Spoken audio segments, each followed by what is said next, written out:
Il n'y a pas d'approche craft. TDD n'est pas une approche craft. DDD n'est pas une approche craft. Ça n'existe pas une approche craft. Le craft, c'est faire plus rapidement des logiciels de meilleure qualité. Quel conseil j'aurais aimé me donner? J'ai commencé à travailler. Je me serais dit, je pense essentiellement deux choses. Va dans les communautés, échange avec les gens et lis des livres, mais pas les livres sur les technologies. Lis les livres généralistes. L'IA est un outil que je veux utiliser comme un outil qui me permet de gagner du temps sur plein de choses. Et il y a des choses sur lesquelles je vais garder ma valeur d'humain. Bienvenue dans Because, podcast qui donne la parole à tous ceux qui veulent partager pour de la meilleure tech, parce qu'on le voit bien et que vos clients aussi.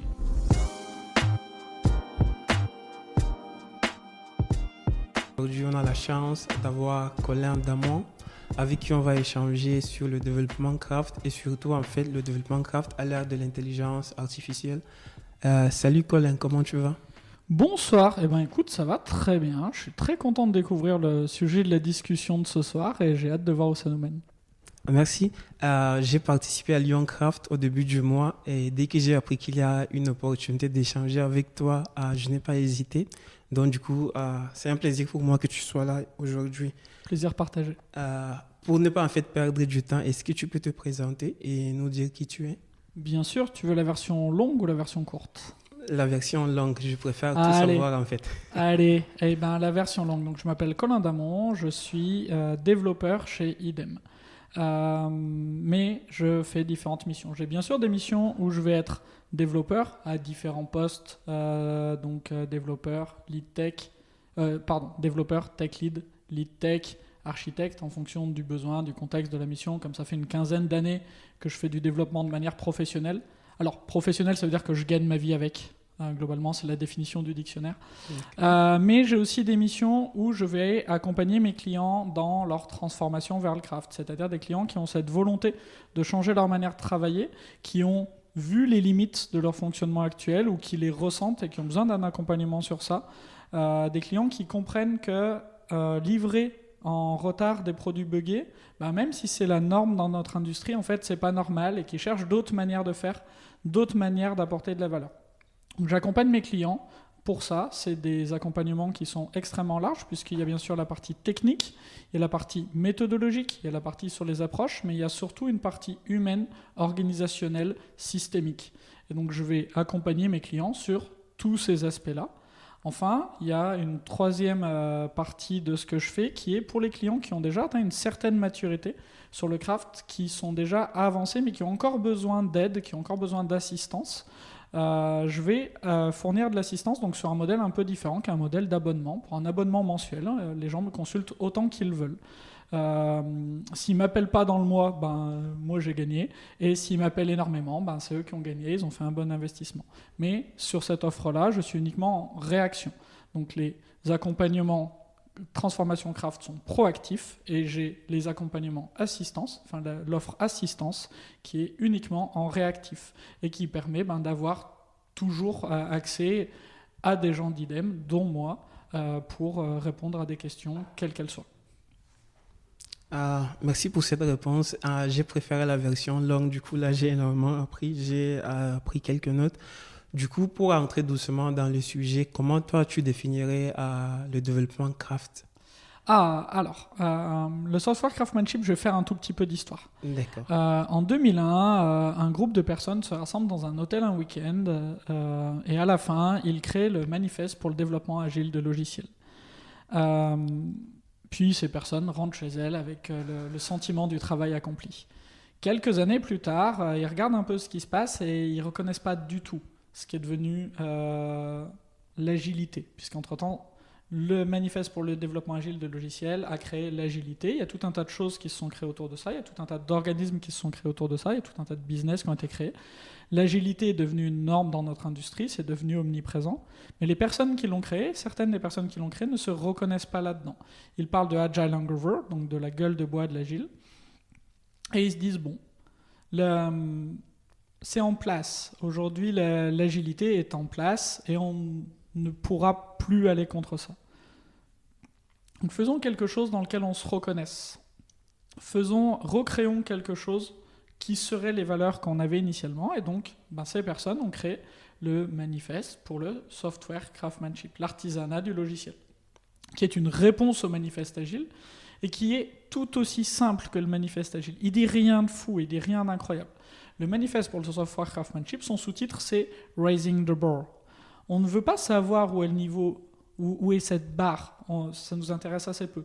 Tout ce qu'on veut, c'est essayer d'élever le niveau. Que notre industrie, qui aujourd'hui est notre industrie de l'informatique, qui aujourd'hui est quand même un peu malade, où oui, c'est vraiment la norme d'être en retard, c'est la norme que ça ne marche pas. Il y a énormément d'équipes dans lesquelles les lendemains de livraison, de toute façon, c'est prévu que tout le monde soit dans une salle pour gérer les problèmes. Tellement c'est normal qu'en lendemain de livraison, il y a des problèmes. Enfin, tellement c'est la norme. Mais vraiment, vraiment, vraiment, on peut faire du logiciel autrement. Je l'ai fait dans plein de contextes, de la start-up à la très grosse multinationale, même à l'entreprise d'État. On peut vraiment faire du logiciel autrement. Et le manifeste pour le craftsmanship, ce n'est que ça. C'est des valeurs très simples. C'est faisons du meilleur logiciel ensemble, en bonne intelligence. Mettons en place des communautés actives, mais allons vers des logiciels vraiment bien conçus qui acceptent les changements. Le manifeste ne dit que ça. Le problème, c'est que c'est très dur à faire. Réussir à faire du logiciel comme ça, c'est vraiment très dur. Ça demande d'avoir passé la première phase d'une carrière dans laquelle la technique et les outils sont le seul problème qui peut rentrer dans notre tête et auquel on peut donner de l'espace, puisque tout l'espace est pris par ça. C'est très très dur d'être suffisamment à l'aise avec la technique pour pouvoir penser à autre chose. Une fois qu'on a passé cette phase-là, il va falloir faire un choix. Est-ce que je continue d'investir vraiment sur la technique et de me spécialiser dans une technologie, ou est-ce que pour résoudre les problèmes qui sont trop gros que j'arrive pas à résoudre, je vais apprendre des approches, des méthodes qui vont permettre de découper ces problèmes en plus petits problèmes que je pourrais réussir à résoudre. Et donc à ce moment-là, ces approches et ces méthodes, on va commencer à mettre le doigt dans tout un tas de choses qui finissent en DD. Certaines s'expliquent en 30 secondes et pourtant prennent des années à maîtriser. Donc je pense par exemple à TDD pour Type Driven Development, Test Driven Development, le même acronyme pour deux choses, Behavior Driven Development ou Domain Driven Design. Et toutes ces choses-là sont des choses qui, sauf pour DDD, s'expliquent très simplement. On peut très rapidement avoir l'impression d'avoir compris, mais il faut énormément de pratique, énormément d'entraînement pour devenir efficient dessus. Et donc il faut réussir à prendre le temps de monter en compétence pour arriver jusqu'au stade où, ok, c'est pas l'approche qui est pas bonne et qui est pas efficace, c'est qu'en fait je ne maîtrisais pas l'approche, j'étais passé à côté de la subtilité du truc et du coup j'ai eu une mauvaise conclusion. Tout ça pour dire que il n'y a pas de le craft n'a pas de méthodes qui sont directement associées au craft. Il y a des méthodes et des approches qui sont globalement admises dans la communauté. Mais si demain on trouve meilleur, on utilisera ces approches et ces méthodes qui sont meilleures. TDD n'est pas une approche craft. Il n'y a pas d'approche craft. TDD n'est pas une approche craft. DDD n'est pas une approche craft. Ça n'existe pas une approche craft. Si on trouve meilleur, demain, on utilisera cette approche meilleure. Le craft, c'est faire plus rapidement des logiciels de meilleure qualité, avec tout ce que ça implique.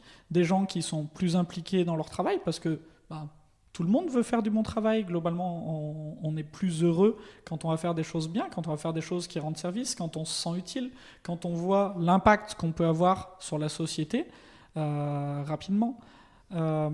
Ça a énormément de bienfaits de faire des bons logiciels. Et aujourd'hui, les logiciels, les softwares est tellement omniprésent dans notre vie de tous les jours que l'impact qu'on a en faisant des bons logiciels est vraiment central. Il n'y a pas vraiment un humain sur cette terre qui ne dépend pas de logiciel dans sa journée. Notre réveil matin est un logiciel. Exactement. Dès le réveil, la première chose qu'on fait est drivé par un logiciel. Et toute la journée, on a des logiciels. Nos transports, notre énergie, notre eau, tout a besoin de logiciels. Et on a besoin de faire des bons logiciels et des logiciels meilleurs que ceux qu'on fait actuellement. C'est une très longue réponse, mais est-ce qu'elle te va ? Oui, bien sûr, elle me va. Et surtout, en fait, tu as évoqué quelque chose de très intéressant parce que ces derniers jours, je vois en fait tes posts sur LinkedIn, là où c'est comme si, je peux pas dire clasher, mais les méthodes agiles, en fait. Donc, toi, tu dis que tu préfères tes événements craft, là où tu vas essayer d'écrire un peu de code. Est-ce que tu penses qu'on peut se passer, en fait, des méthodes agiles, juste partir sur des pratiques craft, on va aboutir à des meilleurs résultats? Absolument pas. Donc j'ai une série de posts en cours qui vient d'un post que j'ai fait ce week-end. Ce week-end, j'ai dû poster quelque chose qui dit Lyoncraft a réveillé un ancien débat sur pourquoi il n'y a pas de développeurs qui vont au conf agile.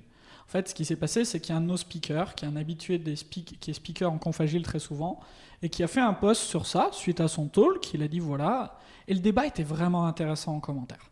Et donc j'ai débattu un peu en commentaire sur son post, puis moi j'ai fait mon post. Et mon post, en fait, l'introduction dit ça, et derrière je dis pas du tout ça, je suis pas du tout en train de dire voilà pourquoi ils y vont pas, etc. Pour moi c'est un sujet qui est passé. Il y a quelques années, j'ai fait partie d'un groupe d'irréductibles qui a essayé de gré force de mettre de la tech dans les confs agiles. On a arrêté parce qu'on a fini par accepter, sans aucun problème et sans aucune animosité, que la communauté agile était intéressée par d'autres choses. Et mon post, en fait, initial, disait juste moi, je ferai plus d'efforts pour aller dans les confs agiles parce que je me suis fait une idée. Par contre, maintenant, si vous êtes orga d'une conf agile et que vous voulez de la tech, venez me voir. C'était ça mon post. Mais en fait, ça a créé un très très gros débat sur pourquoi les devs ne vont plus dans les confs agiles. Ce qui m'a donné l'idée de faire une série de posts dans laquelle je donne certaines raisons de pourquoi je ne vais plus dans les confs agiles. C'est aussi pour m'amuser, hein, évidemment, c'est un troll gentil. Mais évidemment qu'on a besoin des approches agiles. Évidemment que l'agile, c'est bien. Extreme Programming a bien plus de 20 ans, le premier livre, et il y avait déjà presque tout dedans, c'était déjà tout bon. Ken Beck a 20 ans d'avance, 25 ans d'avance, enfin avait à l'époque. On a besoin de ces approches itératives, on a besoin de construire par petites étapes, on a besoin de méthodes pour respecter la loi de Pareto des 20% d'efforts qui produisent les 80% de valeur. On a besoin d'apprendre, de comprendre, de partager, d'échanger avec toutes les personnes qui sont essentielles pour le logiciel. Évidemment qu'on a besoin de ça. Et évidemment que c'est ça, l'agile. Maintenant, c'est l'agile du manifeste, c'est l'agile des fondateurs du mouvement, mais c'est pas l'agile que je retrouve, moi, dans les communautés quand j'y participe. Et c'est pas dans cet agile-là que je me reconnais. Donc, le problème, c'est que c'est cet agile-là, celui qui est promu par les communautés, qui est celui qui est considéré comme l'agile d'aujourd'hui. Et du coup, j'utilise pas ce terme-là, j'utilise pas le terme d'agilité pour ne pas justement rentrer là-dedans. Je vais parler de développement itératif, de co-construction, de réponse au changement. Répondre au changement, c'est essentiel. Et oui, on a besoin des approches agiles, mais on n'a pas besoin des estimations. D'ailleurs, spoiler alerte, il n'y a pas d'estimation dans Scrum. Scrum a enlevé les estimations du Scrum Guide il y a 20 ans, quelque chose comme ça, 15 ans, 20 ans, j'ai pas le chiffre en tête. Kanban n'a jamais eu d'estimation. XP a des estimations, des story points. La personne qui l'a créé a un très beau article de blog qui dit « Si c'est vraiment moi qui ai créé ça, je suis désolé. » Wow. Alors qu'il y a énormément d'ateliers là actuellement qu'on perd énormément du temps pour pouvoir estimer, chiffrer, alors qu'il y a en fait des temps là où je me dis le temps qu'on perd en fait à faire ces chiffrages et tout ça, on aurait dû avancer en fait sur un autre sujet. Si ce n'était que ça. Si les estimations ne faisaient que du mal sur le temps passé dans les ateliers d'estimation, très franchement, on s'en sortirait bien. Maintenant, les estimations sont beaucoup plus impactantes, beaucoup plus profondes que ça. C'est un trade-off. Accepter de faire des estimations, c'est accepter de perdre la réponse aux besoins, la vélocité et la qualité. Et je m'explique. En fait, oui. À partir du moment où on fait une estimation, consciemment ou inconsciemment, on va prendre un engagement. Exactement. J'estime pour 15 jours, parce que apparemment dans Scrum c'est ce qu'il faut faire, je dois estimer pour 15 jours de travail. Donc quand je commence à estimer ce que je vais faire pour les 15 prochains jours, il y a des choses sur lesquelles j'ai absolument aucune information. Quel que soit le travail de refinement qui a été fait en avance, les hypothèses qui ont été prises ne peuvent qu'être fausses. Personne ne peut voir correctement, aussi finement, autant dans les détails à 15 jours. Donc, quand je fais mon estimation, je fais un effort pour faire cette estimation, donc je vais rentrer déjà dans un biais des coûts irrécupérables. À partir du moment où j'ai fait un effort pour faire l'estimation, j'ai fait cet effort et je vais vouloir faire le truc que j'ai estimé. Ensuite, je me suis engagé, je suis professionnel, c'est quelque chose qui me tient à cœur, donc je vais vouloir le faire comme je me suis engagé. Le problème de ça, c'est que très souvent, au lendemain du jour où j'ai fait l'estimation, on va se rendre compte que le truc sur lequel je me suis engagé, consciemment ou inconsciemment, d'accord, oui, une estimation ne doit pas être un engagement, etc. Factuellement, on s'engage un peu. Le lendemain d'avoir fait cet engagement, d'avoir pris cet engagement, je vais me rendre compte, il y a un signe qui va me dire que ce n'est pas ça qu'il fallait faire. Maintenant, à partir du moment où j'ai pris un engagement, ça va être beaucoup plus dur de voir ce signe, et ça va être beaucoup plus dur d'aller contre. de démonter l'engagement que j'ai pris pour dire ok, on va aller sur ce qu'il fallait faire initialement.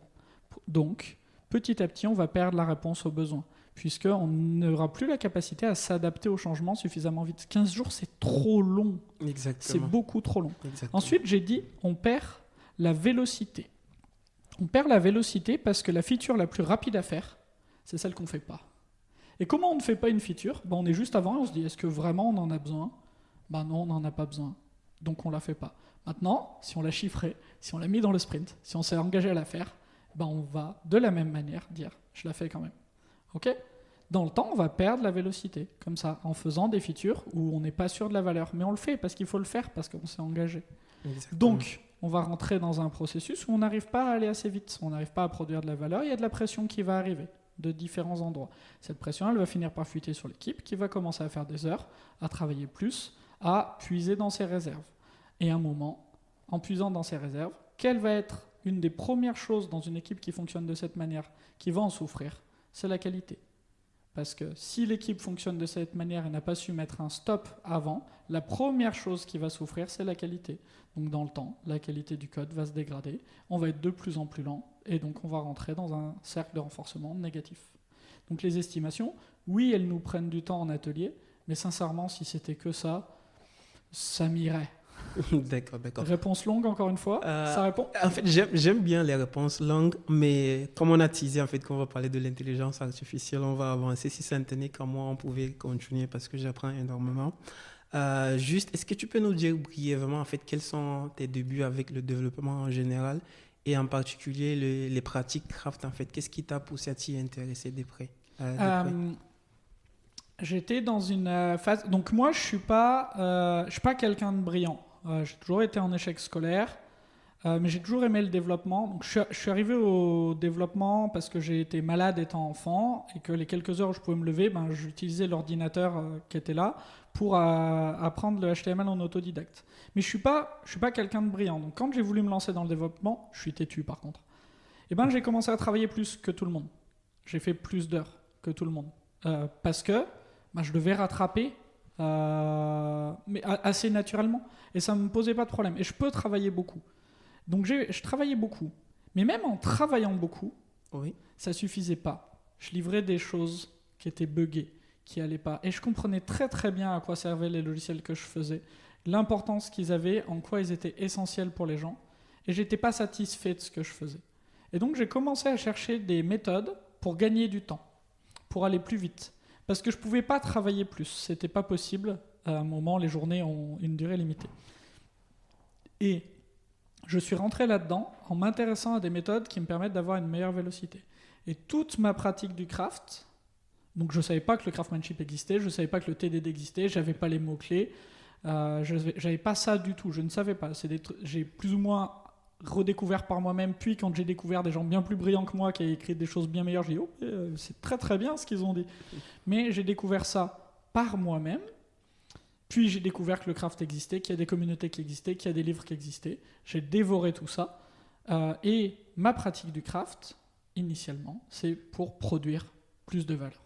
C'est mon objectif initial. Maintenant, dans les communautés craft, pour avoir discuté beaucoup avec les gens qui y participent, on a toutes et tous des raisons différentes d'être entrés là-dedans, vraiment très différentes. Cette raison de vouloir une meilleure vélocité et vouloir apporter le plus de valeur, c'est la mienne, elle est personnelle. Il y a des gens qui sont des habitués du craft, qui sont là parce qu'ils cherchent un moyen d'avoir une preuve mathématique que ce qu'ils font est correct. C'est leur démarche intellectuelle. Comment est-ce que je peux avoir une preuve que mon traitement est correct ? Ce fameux langage logique, etc. On a des raisons différentes, mais pourtant on se retrouve sur plein de choses. Il y a des choses sur lesquelles on n'est pas d'accord, mais c'est pas grave, on est d'accord sur nos désaccords. Justement, en fait, par rapport aux choses dont on est d'accord ou pas, en fait, moi personnellement, en fait, quand j'avais commencé à m'intéresser aux pratiques craft, j'étais beaucoup plus en fait focus sur le TDD, bon, pas le type, mais plutôt le test-driven development, les principes solides, le clean code et tout ça. Il y avait d'autres concepts dont j'étais conscient de leur existence, mais je ne travaillais pas beaucoup en fait.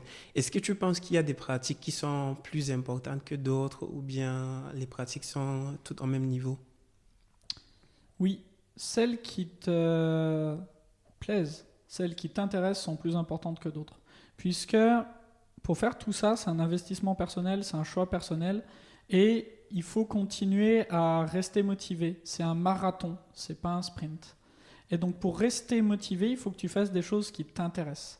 Et donc ce qui est important à creuser en premier, c'est ce qui te fait envie, c'est ce que tu as envie de regarder, c'est ce que tu considères comme un loisir, c'est ce que tu considères comme du temps pour toi, où toi tu te sens mieux en sortant de là. Il faut surtout pas que ce soit un sacerdoce. C'est quelque chose qui est trop dur, qui est trop vaste, qui est trop grand pour se l'imposer à soi-même. Donc les pratiques les plus importantes, c'est celles qui te font envie, celles qui t'amusent. Si tu as envie de monter en compétence en décompilant des Amigas, ce que font certains membres de la communauté, go, achète-toi des Amigas et regarde comment ça marche. Si c'est ça qui t'éclate, ben oui, ça te permettra de monter en compétence. Pour moi, c'est ça le plus important. Après, il y a certaines... on parle de TDD et de DDD qui sont quand même bien admis. Le problème de DDD, c'est que c'est colossal.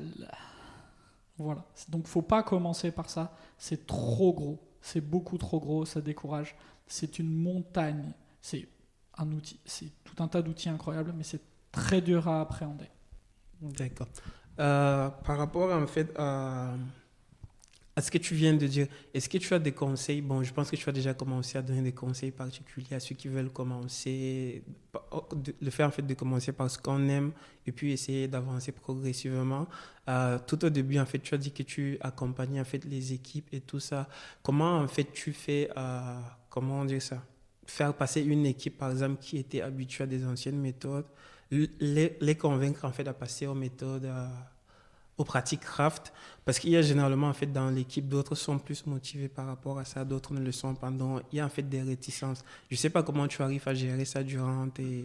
Je vais pas pouvoir l'expliquer dans le temps qui est imparti, et puis il faut qu'on dorme sur les 4 prochains jours, je crois, puisque c'est à peu près le temps qu'il me faudrait pour l'expliquer.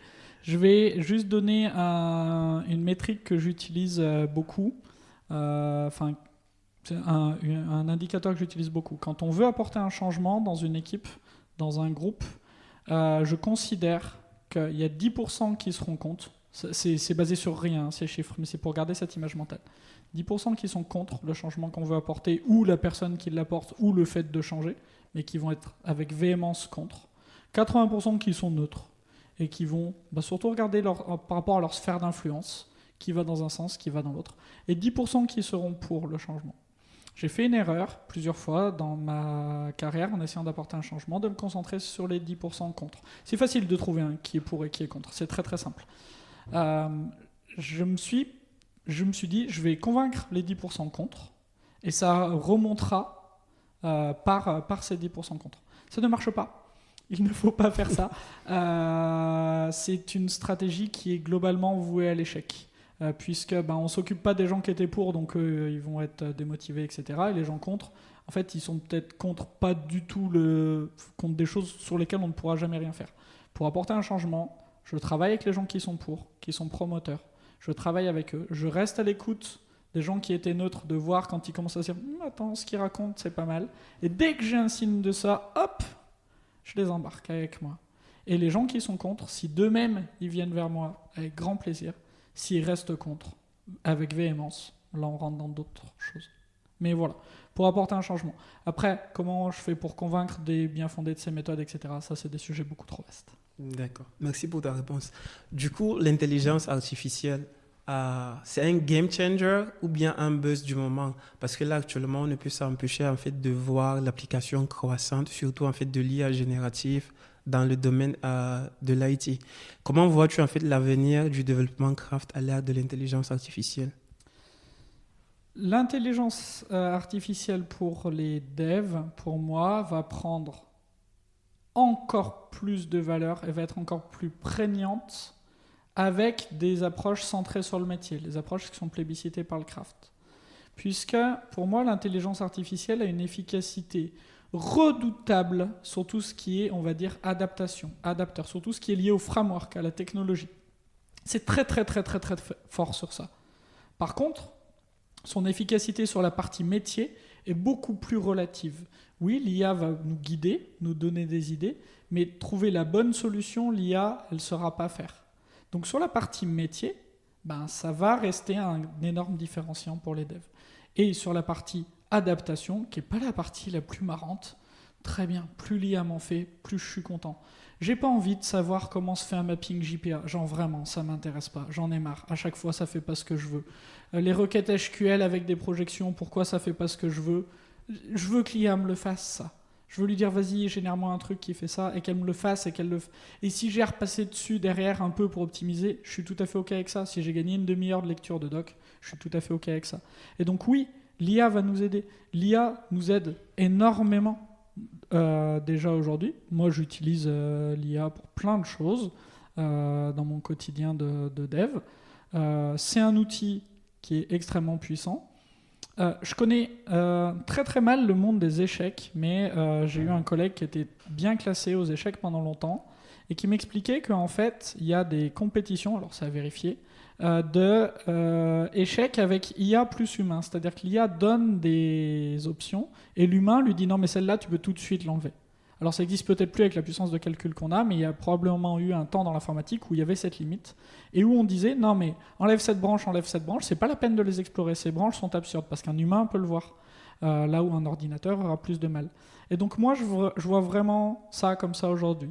Le dev augmenté par l'IA va pouvoir produire beaucoup plus de valeur.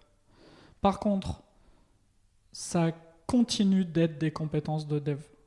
Ken Beck, toujours, quand ChatGPT est sorti, a tweeté ok, l'IA est sortie, il faudra retrouver le tweet exact, mais l'IA est sortie, 90% de mes compétences sont devenues inutiles, les 10% restants viennent de voir leur valeur décuplée, il est temps de réévaluer. Et oui, c'est vraiment ça que je ressens. Oui, il y a beaucoup de choses sur nos connaissances des frameworks, etc. Les IA sont meilleurs que nous.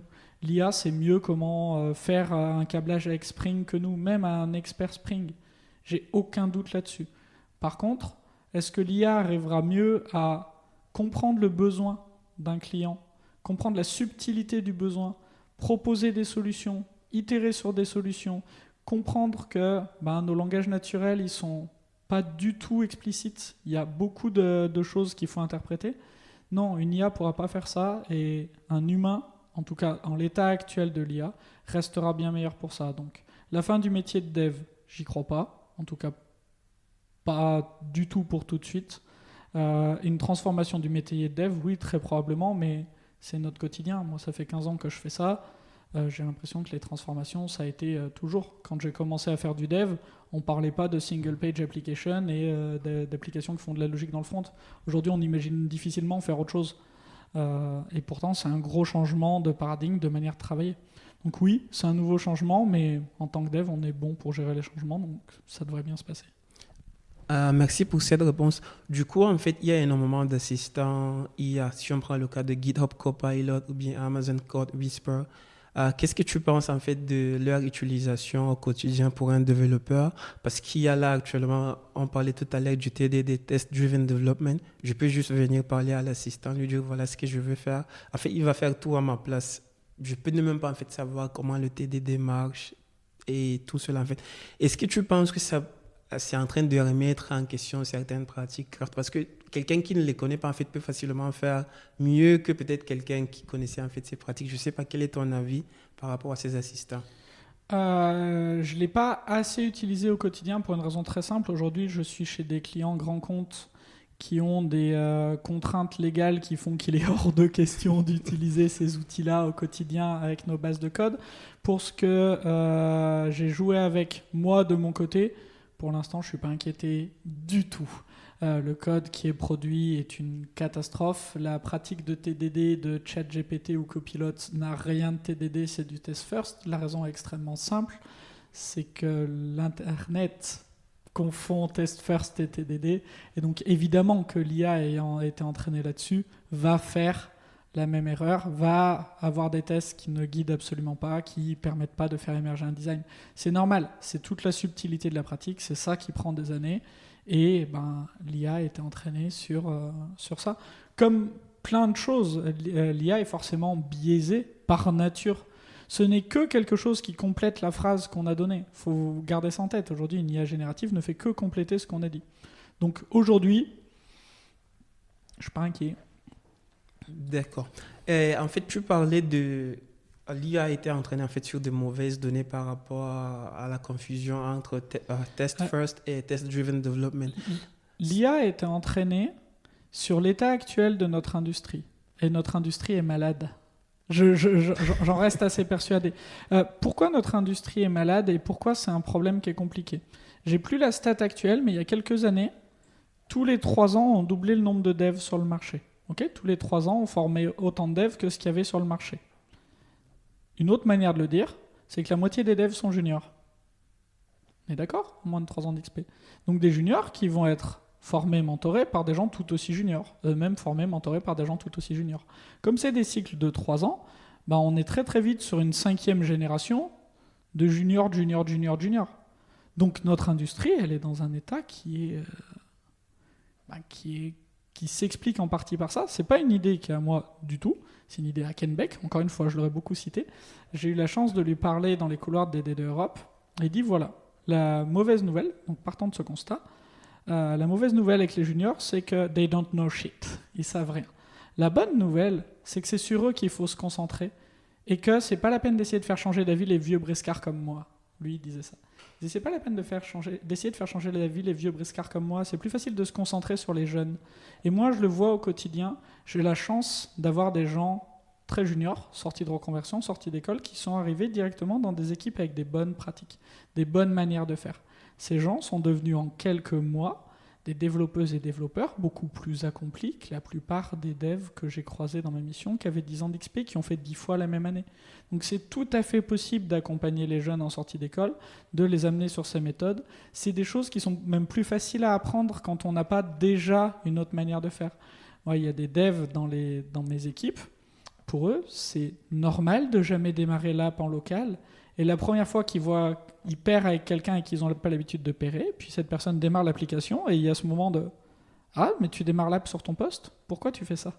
D'une app qui est en prod, d'une app importante. En fait, ils ont tellement pris l'habitude que c'était normal d'avoir un feedback par des tests qu'ils ne savaient pas démarrer l'appli sur leur poste. Et ils étaient tout à fait OK avec ça et sereins. Et puis leur code était bien. Donc oui, on peut améliorer, on peut faire mieux, on doit faire mieux encore une fois. Mais je t'ai coupé, je suis désolé, vas-y. Je t'en prie. En fait, je disais en fait que comme lui a été en fait entraîné sur des mauvaises données entre guillemets, si on peut le dire. Si je prends le cas de OpenAI en fait, donc en fait ils ont cette ouverture, genre ils t'offrent en fait comme une version de ChatGPT que toi-même tu peux réentraîner avec tes propres données en fait. Est-ce que cela pourrait par exemple améliorer, comment on dit ça, le code que ChatGPT génère à travers le test-driven development, ou bien tu penses que même en l'entraînant avec nos propres données, il sera toujours biaisé? Ça, j'y crois beaucoup. Et je pense que oui, l'avenir va là-dessus. Et je suis désolé, hein, je suis un peu en boucle, mais il y a une IA qui a été entraînée sur les écrits de Ken Beck et qui apparemment génère des très très bonnes réponses. Alors je n'ai pas joué avec, mais apparemment Ken Beck a suffisamment écrit dans sa vie, lui, pour pouvoir entraîner une IA. Et apparemment, ses réponses, elles sont vraiment bien. D'accord, merci. Du coup, en fait, pour quelqu'un qui veut apprendre les pratiques craft là actuellement, est-ce que tu lui conseillerais de partir sur une approche classique ou bien il y a des modifications qu'il faudrait faire pour tenir compte en fait de l'intelligence artificielle? Alors, j'ai pas répondu tout à l'heure à ça, à quel conseil je donnerais à quelqu'un qui veut aller dans le craft. J'ai pas envie de me positionner de manière assez ferme sur ça, donc quel conseil j'aurais aimé me donner à moi d'il y a 10 ans ou d'il y a 15 ans quand j'ai commencé à travailler? J'ai commencé à travailler à 15 ans, c'est terrible. C'est le coup dur ça. 2009, c'est le coup dur. Si j'avais pu, je me serais dit, je pense essentiellement 2 choses. Va dans les communautés, échange avec les gens. Et au Colin de 2009 qui parlait peu et qui était très timide, ça aurait été un sacré effort, mais je lui aurais dit ça. Et je lui aurais dit, lis des livres, mais pas les livres sur les technologies, lis les livres généralistes qui ont été écrits par les géantes et les géants qui nous ont précédés. Il y a des écrits phénoménaux qui méritent d'être lus, d'être étudiés, d'être lus, qui sont vraiment, vraiment, vraiment bons, qui sont là depuis 20 ans pour certains. Et va dans les communautés. Si tu ne sais pas quel livre lire, va dans les communautés. Reste après et demande. Oui, moi j'aimerais, j'en suis là. j'aimerais aller sur ça, quel livre je dois lire. Et les gens qui ont lu tous les livres vont te dire, si tu veux creuser ce sujet-là et que tu aimes bien ce style d'écriture-là, je te conseille tel livre. Et comme ça, tu en lis un seul au lieu de 15. Allez dans les communautés, quand vous pouvez, quand vous avez les moyens financiers, allez dans les conférences. Quand on vous donne les moyens financiers, allez en conférence. Pareil, vous pouvez commencer par des conférences généralistes pour voir comment fonctionne une conférence. Et après, aller dans des conférences de plus en plus spécialisées. Quand vous en avez l'occasion, c'est incroyable. Tu parlais de Lyoncraft tout à l'heure. C'est ce qu'on a voulu recréer avec Lyoncraft, nous, et rendre le craft accessible à Lyon. C'est pour ça qu'on a créé Lyoncraft. On est très content de ce que c'est devenu aujourd'hui. Sincèrement, on est... Donc j'en parlais à la soirée de retour de Lyoncraft et les larmes sont un peu montées. On a une communauté. Je pense pas qu'on mérite d'avoir une communauté aussi belle sur le craft et sur Lyon. Tout le monde a répondu présent à tout ce qu'on a fait et tout le monde a été trop cool tout le temps. Les gens je propose à des gens qui sont jamais montés sur scène, hey, tu montes sur scène dans 1 semaine et demie pour faire un talk que t'as pas préparé? Ouais. Parce que les gens nous font ce niveau de confiance.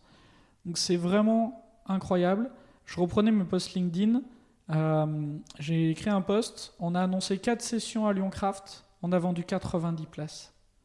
C'est que la 2e édition. Hein. C'est fou. C'est complètement fou.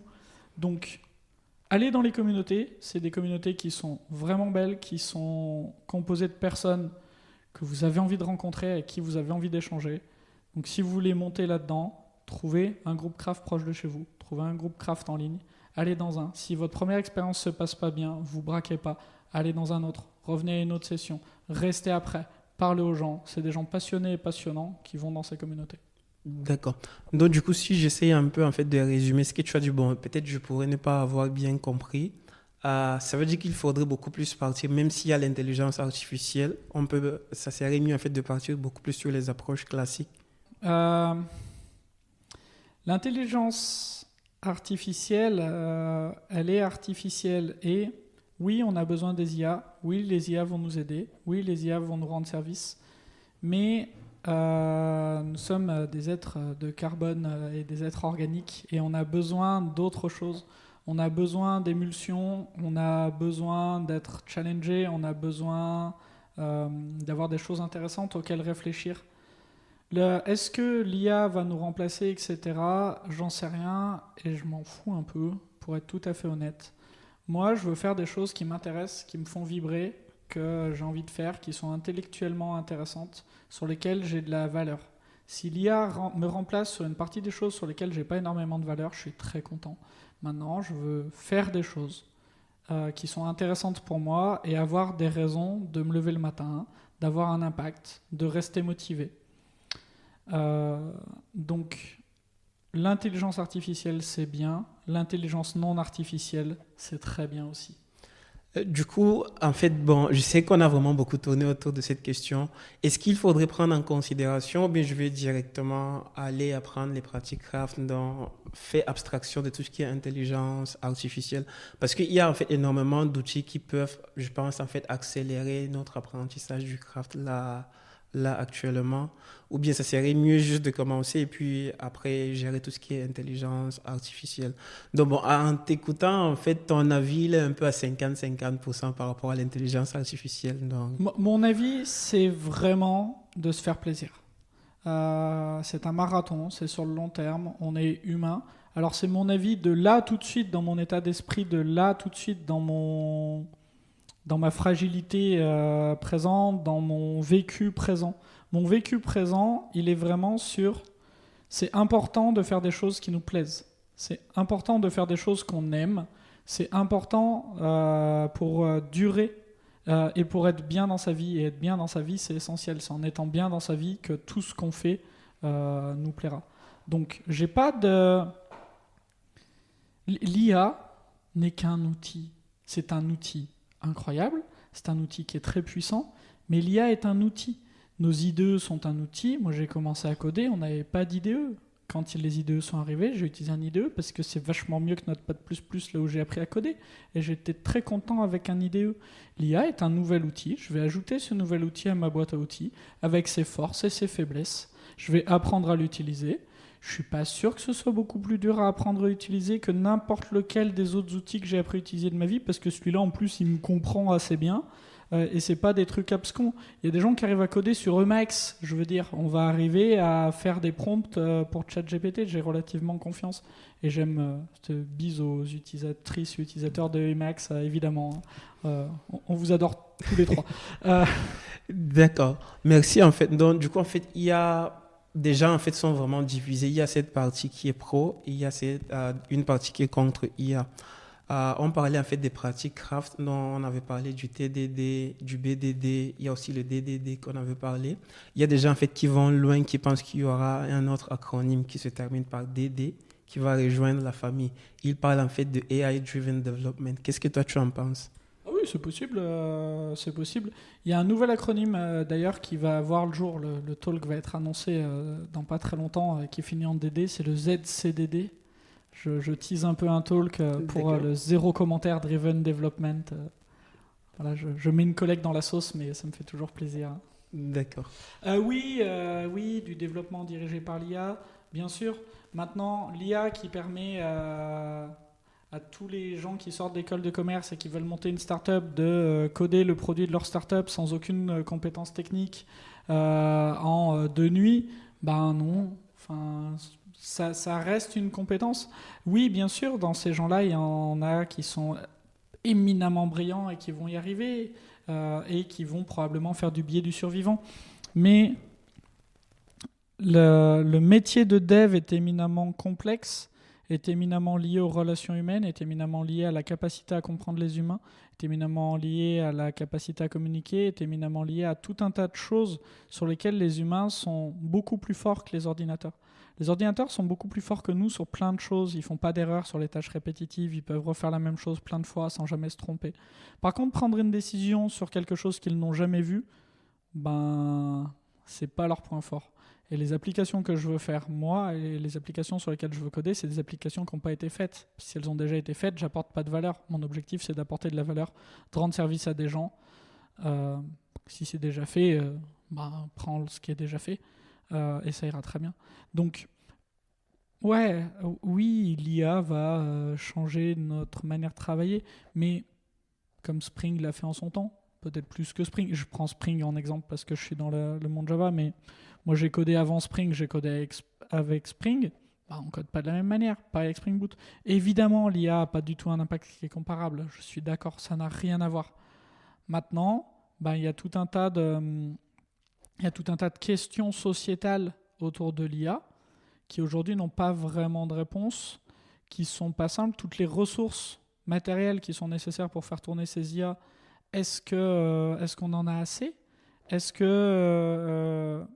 que les mettre dans l'IA, ça ne va pas poser un gros problème ailleurs ? Est-ce que le changement des prix de l'énergie, des matières premières. J'en sais rien, je ne suis pas du tout renseigné là-dessus, j'ai pas les informations. C'est juste des réflexions de me dire, oui, l'IA c'est un très bel outil, maintenant ça prend des ressources, on le sait, voilà.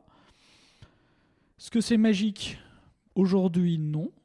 Dans 5 ans, peut-être, mais les gens qui me disent que l'IA sera magique dans 5 ans et remplacera X% des métiers dans 5 ans, c'est des gens qui vendent les cartes qui font tourner les IA ou qui ont les sociétés qui fabriquent les IA. Donc très bien, moi j'attends de voir, j'espère vivre encore 5 ans et je verrai dans 5 ans. En fait, tu parlais tout à l'heure de l'aspect métier qui ne pourrait pas être en fait remplacé par de l'intelligence artificielle.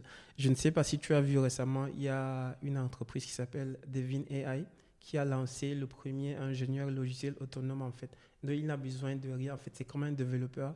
Tu lui dis ton problème, en fait il se lance, il écrit le code, s'il a des erreurs, il corrige en fait. C'est automatiquement en fait l'image d'un vrai développeur. T'as réussi à lui dire ton problème. Moi, mes utilisateurs, ils n'arrivent pas à me dire leur problème. Mes utilisateurs, ils arrivent, ils ont une solution. Et je vais chercher leur problème. Et donc, mon travail, c'est de réussir à savoir quel est le problème et de trouver une solution à ce problème. Le sujet de l'IA, pour moi, en l'état de ma connaissance actuelle, c'est quelque chose qui va nous aider, c'est quelque chose qui fonctionne extrêmement bien avec les pratiques craft, et faire du code en IA, générer du code avec de l'IA sans être à l'aise avec des pratiques craft, c'est s'acheter des très très gros problèmes pour le SOA dans 6 mois. Vraiment des très très gros problèmes pour le SOA dans 6 mois, de ne pas réussir à faire des choses qualitatives. C'est comme tout code non qualitatif, sauf que là il est généré beaucoup plus vite, donc il y a plus de problèmes. L'IA aujourd'hui génère dans le plus grand des calmes du code parfaitement faux qui compile même pas, en te disant voilà la solution à ton problème. Tu dis mais ça ne compile pas, il dit ah autant pour moi, ça ne compile pas, voilà la solution à ton problème. J'ai confiance dans absolument aucun des deux. Je ne peux pas avoir confiance. L'IA est un outil que je veux utiliser comme un outil qui me permet de gagner du temps sur plein de choses, et il y a des choses sur lesquelles je vais garder ma valeur d'humain. Voilà ma réponse globale, je pense, à ce truc d'IA. C'est mon avis là, aujourd'hui, au moment où on enregistre. Peut-être que ça va changer dans quelques temps. On verra. Mon avis actuel, c'est celui-là. Je continue d'utiliser l'IA pour plein de choses sur lesquelles je trouve que c'est incroyable. J'ai écrit un livre. J'ai pas encore décidé si je le sortais, mais il est écrit. J'ai utilisé l'IA pour corriger toutes mes pages. Je suis dysorthographique au possible. Je fais en moyenne 5 fautes par phrase. Là, il y a plusieurs personnes qui l'ont relu, dont une personne qui était professeur. Sur les 240 pages du bouquin, on a dû me relever 10 fautes, et c'est moi qui ai mal relevé le truc que j'avais mis dans l'IA. Donc ça, c'est incroyable. J'ai enfin un outil qui me permet à moi, Colin Damon, d'écrire sans faire de fautes. Génial. Ça faisait des années que j'en cherchais un outil comme ça, et qui, non content de corriger mes fautes, corrige ma ponctuation, le style, etc. C'est beaucoup plus puissant que ça. C'est incroyable, c'est trop bien. Très bien. Mais c'est un outil. J'ai pas demandé à l'IA d'écrire mon bouquin. Par contre, des moments, je vais lui demander des idées. Donne-moi 100 idées pour un atelier autour de ça. Et il m'écrit 100 idées. Il y en a 95 qui sont pas bonnes. C'est pas grave, j'en garde 5. Ça m'a pris 1 minute de générer ça. J'ai gagné vachement de temps. Mais ces 5 idées, c'est moi qui sais lesquelles 5 je garde. C'est moi qui sais comment je vais les creuser, comment je vais les animer. Et après, je peux lui demander, fais-moi un déroulé d'un truc sur ça. Il va me le faire, mais il va pas me plaire. C'est moi qui vais derrière avoir le jugement. L'IA va m'aider, mais c'est un outil, comme tous les outils. Quand tu as un marteau, tous les problèmes ressemblent à des clous. Quand tu as une IA, tous les problèmes ont l'air d'être solubles par l'IA. Pour moi, non, il y en a. C'est un mix des deux. D'accord.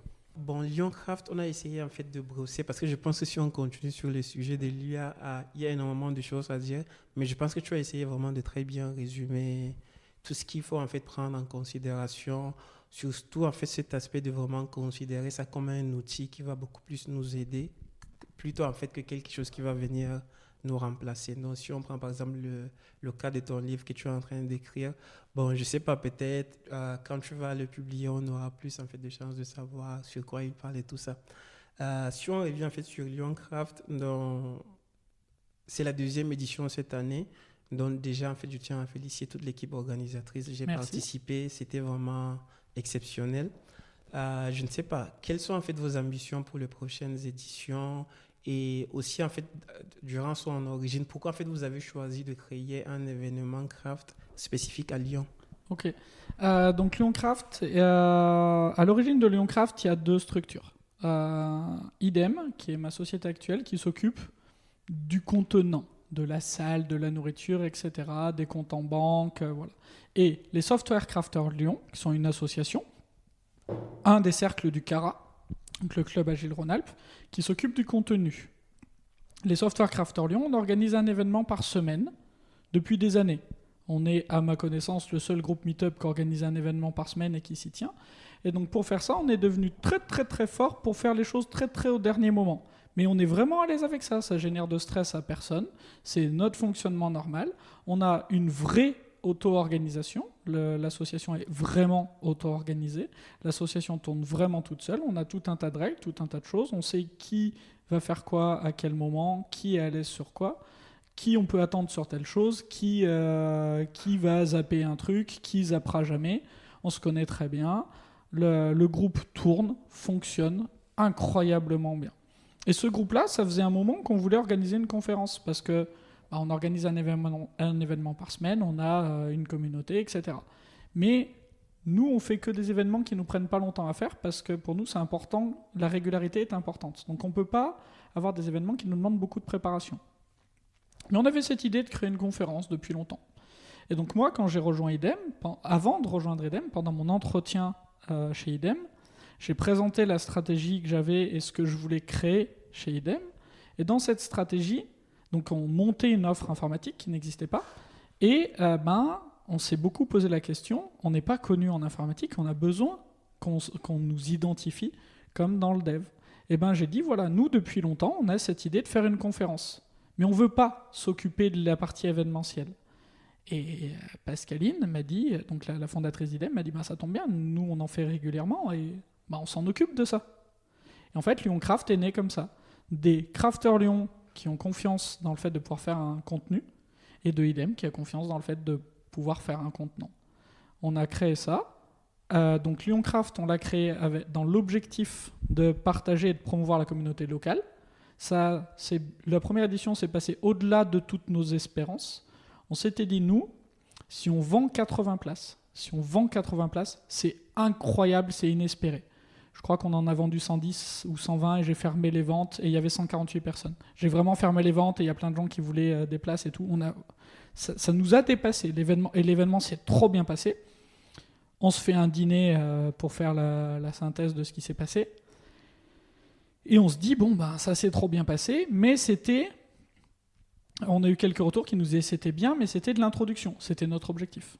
Et moi, habitué des communautés, je voudrais quelque chose de plus avancé. On s'est dit, ouais, nous aussi. Donc on s'est posé la question, est-ce qu'on fait plus gros, avec des talks qui ont des niveaux, des choses comme ça, comme on voit régulièrement, ou est-ce qu'on fait une autre conférence ? On a décidé de faire une autre conférence qui s'appelle Xcraft, qui a eu lieu le 3 novembre l'année dernière, qui n'est pas du tout la même conférence. Enfin, en tout cas pour nous. Parce que les participants, personne ne comprend la différence. Nous, ça n'a rien à voir en termes d'organisation, de charge mentale, de contenu.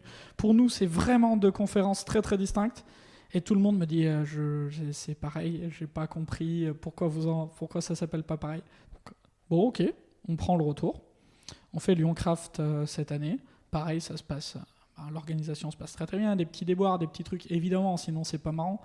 Mais très franchement, ça se passe très très bien. Comme c'est la 3e conférence qu'on organise sur celle-là, donc on commence à savoir les rôles, etc. Donc ça s'appuyait moins sur moi. Moi, j'avais que le rôle de redispatcher et j'ai redispatché beaucoup de tâches aux autres orgas pour moi avoir moins de charge parce que c'était un sujet. Ça a été un sujet Xcraft et ça a été un risque. J'ai redispatché le rôle. C'était beaucoup plus léger l'organisation pour moi de LyonCraft que des autres sessions. Ça, c'est cool. Le but, c'est que ça devienne un événement, toujours. Et donc on a fait ça, pour promouvoir ça, pour que les gens se rencontrent, pour avoir cette conférence qui devait avoir lieu à Lyon très clairement. Enfin, ça manquait. On est un groupe hyper actif, on n'avait pas de conférence. On a créé cette conférence, on en est très content. On n'a aucune idée de ce qu'on va faire pour la suite. Pour répondre à ta question de velléité, de machin, on a une idée qui nous amuse beaucoup. Mais pour l'instant, c'est une idée. Donc déjà, LyonCraft 2025, tout le monde me dit LyonCraft 2025. Je ne sais pas, mais parce que je ne sais pas. En fait, nous, on organise au dernier moment. Le premier LyonCraft, on a commencé à s'en occuper 1 mois et demi avant la conf. C'est-à-dire que c'est de l'événementiel. Dans le monde de l'événementiel, les gens nous prennent pour des fous.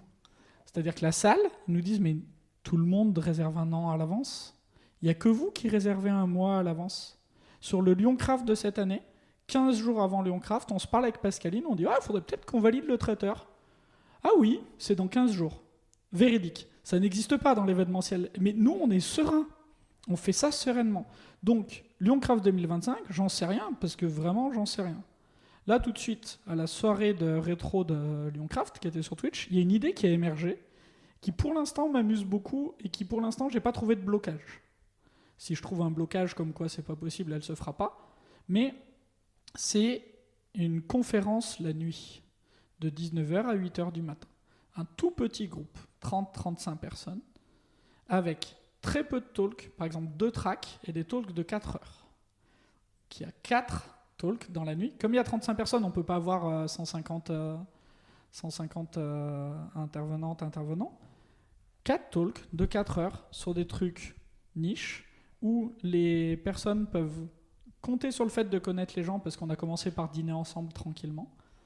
Les problématiques sur ce format-là où il faut qu'on y réfléchisse un peu, qu'on trouve des solutions, c'est sur la partie inclusivité, puisque c'est d'autant plus dur sur ces formats-là pour les gens issus des minorités de se sentir en sécurité. Donc il faut qu'on réfléchisse à ça, comment on peut faire ça. Il faut qu'on réfléchisse à qui peuvent être les 4 intervenants qui peuvent assurer ça. On a quelques idées, quelques noms, mais voilà, faut qu'on voit. Faut qu'on voit si le modèle économique est vaguement viable. Mais ça a l'air, de prime abord, ça fonctionne. Parce que sur un petit groupe comme ça, on n'est pas du tout sur les mêmes coûts. Et on peut vendre les places plus chères. Parce qu'on en a beaucoup moins à vendre. Et que c'est quelque chose qui est tellement différent que les gens sont prêts à payer un peu plus cher pour faire c'est presque une expérience comme ça. Donc ça, c'est l'idée qui nous amuse pour l'instant. Mais c'est une idée. D'accord. En tout cas, merci. J'ai hâte de voir en fait l'évolution de l'idée, espérant qu'elle va se matérialiser. Bon, en parcourant, en fait, je te suivais bien avant. Donc, je voyais qu'avant, quand tu travaillais chez Ypon, tu rédigeais énormément d'articles très techniques. Mais ça fait un peu longtemps en fait que tu n'écris plus. Qu'est-ce qui s'est passé entre-temps? J'ai toujours écrit. Et quand j'étais chez Ypon, j'écrivais sur le blog Ypon. Okay, j'ai écrit un livre blanc pour Ypon parce qu'il y avait toute l'infrastructure. Quand j'ai quitté Ypon, je me suis dit je vais continuer à écrire parce que j'aime toujours écrire. Et ça, c'est quelque chose que j'ai toujours aimé faire. Mais j'ai la flemme d'administrer un blog. Genre vraiment, premier degré, c'est ça ma réflexion. Où est-ce que je peux écrire sur un truc où j'ai rien à administrer? J'ai un compte LinkedIn. Parce que j'ai dû chercher du travail dans ma vie une fois, donc j'ai un compte LinkedIn. Je vais écrire sur LinkedIn. Je fais un post par jour sur LinkedIn et il n'y a pas très longtemps, je regardais mes stats. Sur les 365 derniers jours, j'avais 1 100 000 vues de mes posts sur LinkedIn. C'est un chiffre qui ne rentre pas dans ma tête, qui est bizarre. Parce que moi, j'écris parce que j'ai envie d'écrire. Donc j'écris sur LinkedIn, comme j'ai envie, quand j'ai envie. Des fois, c'est quotidien parce que je les ai planifiés à l'avance. Des fois, il n'y a pas de post parce que c'est comme ça. Des fois, je fais des petites séries rigolotes. Des fois, j'écris d'autres choses. Aujourd'hui, LinkedIn est mon média où j'écris. J'ai ce livre qui est écrit et je n'ai pas encore décidé si je le finissais, si je le sortais ou pas. J'ai des relectures qui ont été faites, elles sont terminées, des gens de la communauté l'ont relu. Je me laisse le droit de ne pas le sortir pour l'instant parce que j'ai un peu de travail pour le sortir. Et voilà, c'est une réflexion, il faut que je vois si j'ai envie de mettre mon temps là-dessus ou mon temps sur autre chose. C'est un problème, le temps, faut toujours choisir ce qu'on en fait. D'accord. Donc voilà, j'en suis là. Sur l'écriture, c'est ça mes médias aujourd'hui. Et aujourd'hui, sur l'écriture, je crois que j'en suis à un stade où pour les choses techniques, les choses comme ça, j'ai plus envie d'accompagner des gens pour les écrire. J'ai plus envie que des gens apprennent à faire ça et que ça devienne un non-événement pour eux d'écrire des articles et de les aider à faire ça. C'est quelque chose qui m'intéresse plus que d'écrire moi sur du technique. Et moi, j'écris mes bêtises sur LinkedIn et je suis très content comme ça. D'accord. Merci beaucoup en fait pour cette réponse par rapport à ça. En fait, pourquoi je l'ai dit, j'ai en fait lu quelques articles, c'était franchement intéressant, surtout en fait la manière dont tu écris. J'ai hâte en fait de lire le livre. Je pense que je vais vraiment l'aimer en espérant que tu le publieras. Au début, en fait, tu as essayé de parler de ton coaching, des formules en fait différentes. Est-ce que tu peux revenir sur ça brièvement en fait, pour les gens qui sont intéressés par cela? Tu as parlé de formules d'abonnement. Oui, et tout bien ça sûr. d'une manière Donc brève. sur la partie accompagnement craft, je vais avoir essentiellement 2 formats. Proactif, donc sur les gens qui ont besoin que je porte le changement, que le changement soit porté, qui n'ont personne pour le porter. Donc pour porter ce changement, la formule, elle est assez simple. C'est des jours. C'est ce dont on est habitué en ESN. C'est pas une mission à temps plein. Je ne le fais pas à temps plein parce que c'est trop dur pour les équipes. C'est en fonction du budget et de la taille de l'équipe, ça peut aller d'une demi-journée par semaine à 3 jours par semaine. J'ai pas essayé plus encore dans une très grosse équipe, mais pourquoi pas. Mais j'ai déjà fait une demi-journée par semaine et on a vraiment réussi à apporter un changement profond dans un service d'une 20aine de personnes. Parce que c'est des changements qui ne se font pas en une semaine, encore une fois. Donc ça, c'est un modèle de facturation qui est assez classique. C'est de la facturation à la journée. Je dis ma journée, elle vaut tant. Tu me prends tant de jours, c'est une multiplication et voilà. Et donc là, c'est proactif, c'est moi qui porte le changement. Bien sûr, j'ai besoin de sponsoring, bien sûr, j'ai besoin de l'adhésion des clients, bien sûr, j'ai besoin de l'adhésion des managers, bien sûr, j'ai tous les problèmes de résistance au changement, bien sûr, on construit et on co-construit le plan ensemble. Donc, je vais commencer en faisant des interviews, en proposant des choses, en identifiant des axes, en travaillant avec mes sponsors chez le client, etc. Évidemment, mais c'est une mission d'accompagnement, on va dire, assez classique, entre guillemets. Et j'en ai fait plusieurs. Il y en a que j'ai réussi, il y en a que j'ai échoué. C'est des choses qui sont suffisamment difficiles pour... J'ai pas encore la recette pour le réussir à 100%. Je la cherche, mais je l'ai pas encore. Et une autre offre qui est un abonnement. C'est-à-dire que pour une somme mensuelle, toujours la même, on peut me consulter à volonté. J'ai un délai de réponse garanti. Alors ça ne veut pas dire que je résous le problème, ça veut dire que je réponds aux messages et que je reviens vers les gens dans 48 heures ouvrées, puisque comme c'est des tâches de conseil, c'est pas une surveillance de prod, je ne vais pas réparer la prod, je ne vais pas produire dans cette offre-là. Je ne produis pas. Sur mon offre classique de transformation, je peux produire au besoin, sans aucun problème. Je peux produire avec l'équipe, je peux moi faire du code. Sur l'offre d'assistance en abonnement, je ne produis pas. C'est une question, on m'appelle, tiens Colin, j'ai cette question, j'ai ce problème technique. Colin, on aimerait faire une session d'ensemble programming sur ce sujet, il y a un point de design qu'on n'arrive pas à tacler, est-ce que tu peux être là ? Ouais. Est-ce que tu peux animer ça ? Tiens, on a un problème sur cette appli, à chaque fois qu'on change à un endroit, ça casse à l'autre, c'est un enfer, on vient encore d'y passer la nuit. Est-ce que tu peux essayer de regarder, voir où on en est, proposer une stratégie ? Oui, mais je ne déroulerai pas la stratégie. Là, à chaque fois qu'on fait une modif dans l'appli gérée par l'équipe A, il faut faire une modif dans l'appli gérée par l'équipe B, ça nous pose problème, c'est pas bon, il faut synchroniser les livraisons et tout. Ce que tu peux essayer de voir pour guider le découpage, etc. Ouais, je vais aider les équipes à le faire. Mais dans cette offre-là, je ne le fais pas moi.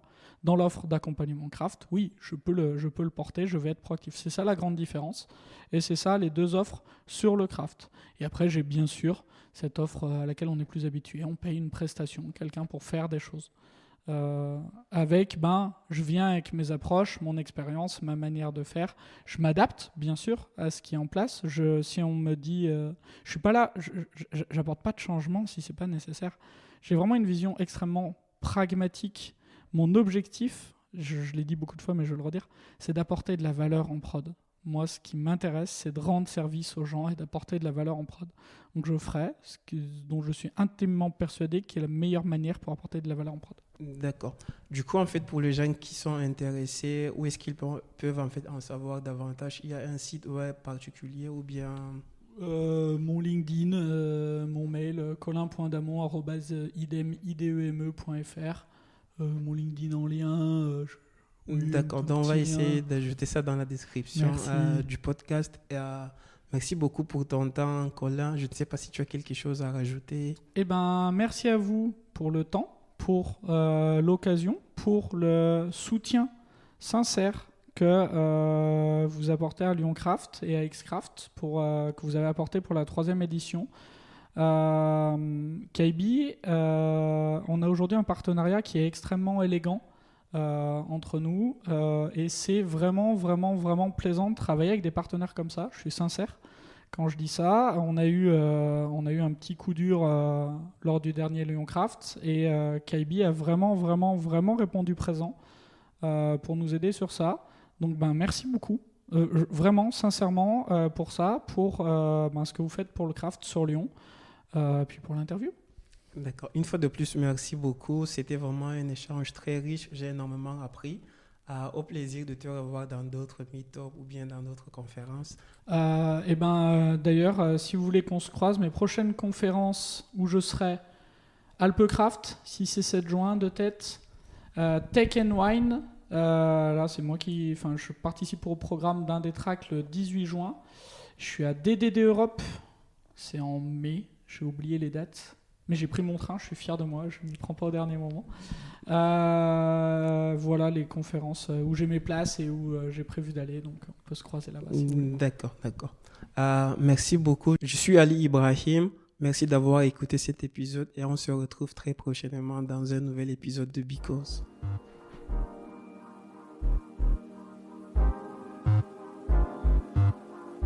podcast est maintenant terminé. Merci de l'avoir écouté. N'oubliez pas de vous abonner pour ne rien manquer des prochains épisodes.